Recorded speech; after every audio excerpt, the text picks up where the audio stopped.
C'est quand tu quittes ton pays et que tu arrives à l'étranger que tu te rends compte que tu es vraiment noir. C'est exactement ce que vit Ifemelu dans Americana de Chimamanda.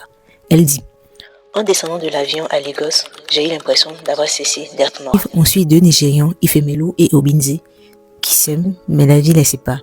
Elle part aux États-Unis et lui en Europe. Deux expériences totalement différentes de l'immigration. L'une qu'on va qualifier d'immigration réussie pour Ifemelu, elle va devoir affronter le racisme et même découvrir ce que ça veut dire d'être noir en Amérique. Lui qui vit l'échec et la précarité de l'immigration illégale. Ce qui est impressionnant, c'est la façon dont l'autrice joue un peu avec les différentes temporalités. On se promène un peu entre les trois continents, on traverse l'Amérique, l'Afrique, l'Europe. Et même un détail comme les cheveux des femmes noires devient un symbole de liberté et d'identité. On parle d'immigration, de la race, de crise identitaire, place des femmes noires dans notre société et aussi de ce que ça veut dire vivre entre plusieurs cultures. Que l'autrice, elle arrive à lire un peu la littérature qu'on va juger d'intellectuelle et aussi de la romance. Ça, j'ai beaucoup aimé. Ce livre, vraiment, est un coup de cœur pour moi. J'en ressors vraiment grandi. Si tu t'intéresses un peu aux questions d'immigration, de retour au pays, d'identité et de diaspora, vraiment, lis-le. Tu ne vas pas du tout regretter d'avoir acheté ce livre.